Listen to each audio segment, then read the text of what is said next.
I like House. I mean, yeah, the dickishness stuff is still there, that people like to think of us that way. But he makes good arguments, and he's funny. Yeah, he's a compelling character. And all that aside, it is just a good medical drama. I mean, there's some good stuff in there that's just fun to watch. It's a good show. I like it. I'm glad you made me watch the DVDs. So. That's a great series. Yeah, good times. Second one we're going to talk about is a great movie from 1960 called Inherit the Wind, which actually I have two atheist characters, so you get kind of a twofer here, and I actually get to contrast them against each other. Inherit the Wind, you might realize, is it was a controversial film in 1960, and there's nothing I see in it now that wouldn't be controversial now. It still has teeth. It's a film that actually has atheist protagonists and fundamentalist Christian antagonists, which still to this day just floors me. It's a movie based on a play, based on a trial, and I know that Sam and Scott talked about this last week. It was the Scopes Monkey Trial, in which I believe it was a Tennessee biology teacher was put on trial for teaching his students the theory of evolution by natural selection. Right. This is a fictionalized account of that trial. So you have a lot of the same figures that are in it. They changed the names for fiction's sake so that they can add some things for dramatic effect. Like, for instance, in this one, Henry Drummond, played by Spencer Tracy. He's based on ACLU lawyer and founder Clarence Darrow, who described himself as an agnostic in real life. He said, and he's somebody who said, "I don't believe in God because I don't believe in Mother Goose." He was the defense lawyer for, I believe, John Scopes in this trial. And I love Spencer Tracy in this role. Not only, and yeah, they say self-described agnostic, but back then, agnostic was really basically just a euphemism for atheist. And nobody wanted to use the A word. Even Robert. As I think it still basically is. I mean, really. Most people who call themselves agnostics, if you talk to them, they're atheists. Yeah, it just softens the blow a little bit. Yeah. And but yeah, I mean, back then, people like Robert Ingersoll, when you read his stuff, is clearly an atheist. He called himself an agnostic as well. But then at the same time, I think atheist agnostic asks two different questions. This is from different. We're going to talk about this next week when we really go over definitions, but they're not mutually exclusive.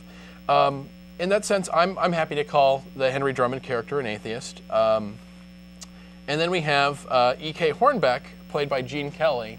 And this character, I like to think of him as the Silver Age House. That he's a precursor in a lot of ways. He serves a lot of the same dramatic necessities in the thing. He's kind of cruel and cynical, but also hilarious. He's based on H.L. Mencken, who was a journalist back in the day, who popularized the term moron in American culture. Really? Yeah, that was him. Did you find that on Wikipedia? No, I actually found that on a Mencken site. Well, your sources are better than mine. But at least for me, it's the earliest place where I've seen the word moron written down. Moron, interesting. He's hilarious even when he's cruel, and I think there's that sort of, I've heard it referred to as the asshole fantasy, that he's a character who says things that you'd like to get away with when they're in your head, and he gets away with it because he's funny. And this is an actual Mencken quote, if there's any doubt that this guy is an atheist. What is the function of a clergyman performs in the world? Answer. He gets a living by assuring idiots that he can save them from an imaginary hell. It is a business almost indistinguishable from that seller of snake oil for rheumatism. Ouch! Yeah, he was all about the ponage back in the day. I can feel the flames all the way from, when was that? That was like in the 1920s. Wow. And he wrote for the American Mercury, and he was a writer based out of Baltimore. Yeah, 90 years of ponage right there. That was pretty. Yeah, he was pretty awesome. Go Mencken. He was also a bit of an elitist and a racist too. So let's not throw him up on our shoulders yet. Well, I mean, it was 1920. Who wasn't, right? Yeah. So okay, moving on. But it's really important that you can talk about. These are our two main characters we're going to look into. But let's look at the antagonist in the film. Matthew Harrison Brady, played by Frederick March. He's basically in the role that William Jennings Bryan played. If you don't know who William Jennings Bryan was, he ran for president like 4 or 5 times. Even as an independent candidate, actually managed to win a bunch in the middle of the country. I think that the legacy has really been this trial, and I don't know if it's necessarily fair that it doesn't fully encapsulate the whole history of this man. That he really was a progressive in a lot of ways. That he genuinely stood up against, small farmers, against the railroads and the banks who really wanted to exploit them. So this isn't a Ray Comfort figure. On the other hand, he was a fire and brimstone fundamentalist who basically equated science with, you know, Nazism and all that same sort of stuff that Ray Comfort and Pat Robertson do today. So in some ways, he was kind of a rube. He was a much more well-meaning rube than say Pat Robertson and the guys at the Discovery Institute, who are just straight out dishonest. So I don't think it's necessarily fair to make him just a villain. He's a lot more complicated than that, and we'll see that through the clips. First, I'd like to show the first clip, which gives you a bit of a taste of what E.K. Hornbeck and Henry Drummond were like. This is clip number 2. This is just after Drummond appears in town, and Hornbeck is showing him around. Bible. Hot dogs here, I'll get you red hot. Hot dog, Mr. Only an That poses a pretty problem. Which is hungrier, my stomach or my soul? hot dog. Yes, sir. Tell me, what do you think of all these monkey kinds? Got no opinion, sir. Opinions are bad for business. Oh. Are you an evolutionist, an infidel, a sinner? The worst kind I write for newspapers. My hot dog? No, thanks. Oh, then you say you must be a man of God. No. Ulcers.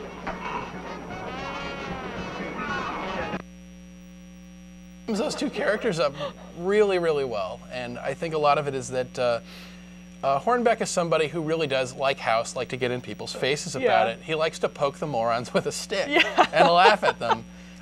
Drummond is a bit more reserved. He's a bit more thoughtful. He doesn't hold back from saying what his opinion is, but he doesn't go look to pick a fight. He's actually more what I think atheists tend to be like. Yeah. Where he doesn't hold back from telling people exactly what he thinks, but he's polite to them until they're impolite to him, where Hornbeck just walks around like he's at the circus going, oh, look at the dog-faced boy. That's hilarious. Look at the hicks. As you can probably imagine, a big portion of the drama from this film actually comes from the courtroom scenes. I think it's really important that we get a little another taste of what Drummond is like when he's actually faced with, I'm sorry, fundamentalist stupidity. So if we could play clip 3 really quick, as he gets.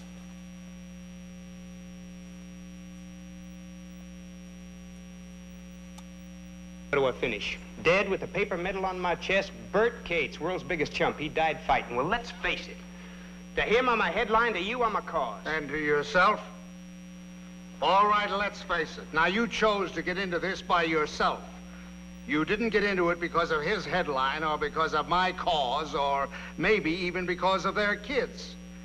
You got into it because of yourself, because of something you believed in for yourself.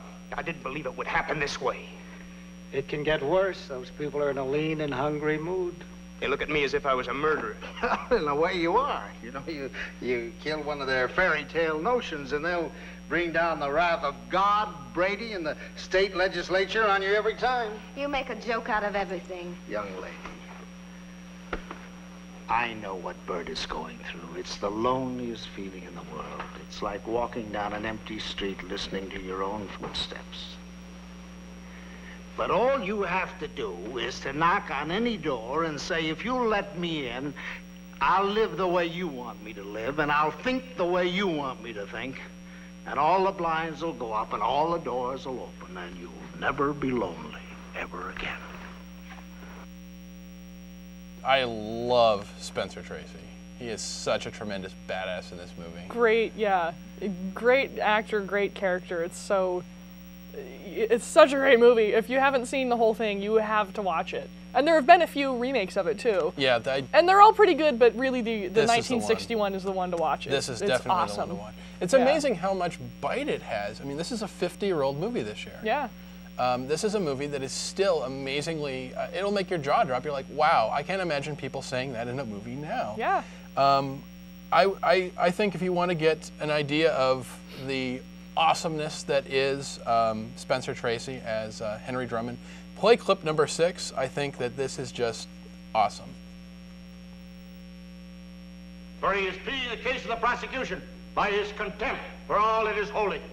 I object, I object, I object. On what grounds? Is it possible that something is holy to the celebrated agnostic? Yes. the individual human mind. In a child's power to master the multiplication table, there is more sanctity than in all your shouted amens and holy holies and hosannas. An idea is a greater monument than a cathedral. And the advance of man's knowledge is a greater miracle than all the sticks turned to snakes or the parting of the waters. But now, are we to forego all this progress because Mr. Brady now frightens us with a fable? Gentlemen, progress has never been a bargain. You have to pay for it. Sometimes I think there's a man who sits behind a counter and says, all right, you can have a telephone, but you lose privacy and the charm of distance. Madam, you may vote, but at a price. You lose the right to retreat behind the powder puff or your petticoat. Mister, you may conquer the air, but the birds will lose their wonder, and the clouds will smell of gasoline. Darwin took us forward to a hilltop, from where we could look back and see the way from which we came. But for this insight and for this knowledge, we must abandon our faith in the pleasant poetry of Genesis. We must not abandon faith. Faith is the most important thing. Then why did God plague us with the power to think, Mr. That. Ah, those words! I want to get up and dance. I mean, seriously. That's such a good thing we called this episode Electric Boogaloo, because, I mean, right there, man. That is awesome. It's awesome! Oh, what I love. 50 years ago. That the idea that 50 years ago, ideas and knowledge are better than comforting fairy tales and fables. I mean, what I love is that, I'm sorry, if you want to understand the truth, you're going to have to give up the fairies at the bottom of the garden. I'm sorry. Yeah. Because other thing there is that the real truth is so much more better and fascinating and messy and complex, and it leads to more questions that lead to better answers. I mean, come on. Do you really want the talking snake in the tree when you see the alternative is just so friggin' awesome? Really? Yeah. Just as an aside here, it actually was learning about evolution that turned me away from religion and toward atheism, because it was just, it just hit me that, like, this is so much cooler and so much more amazing than Magic Man done it. Yeah, Magic Man. You know? I mean, come on. It's so much more fascinating and incredible, and yeah, it's... And it has the benefit of being true. And that's what it's like, I'm sorry, there's never a moment I, as an atheist, ever learn a new piece of information and a force field goes up that says, oh, this is scary. You gotta run away from that. Yeah. That's scary. You gotta clamp down the force field around your brain because, this contradicts what Jesus said. I mean, I'm sorry. Of course, which can be a problem. A lot of religious people are actually instructed to, you know, avoid knowledge, avoid new sources of information because that's the devil and it's gonna lead you away from the truth, and that's too bad. That's the thing is, if you want to get what the real liberation is of being a skeptic and a non-believer, is there is no thought I am afraid to follow. I am not scared of being proven wrong about something. In fact, I welcome it because what matters to me is whether the things I believe are actually true. And if one of them is false, I want to be proven wrong. Right. I want my beliefs to, as accurately as possible, represent the world and universe around me. That is all that matters. And until somebody brings, this is a thing that I don't think Gary from last week understands, that there are two ways of understanding something. There is evidence and there is dogma.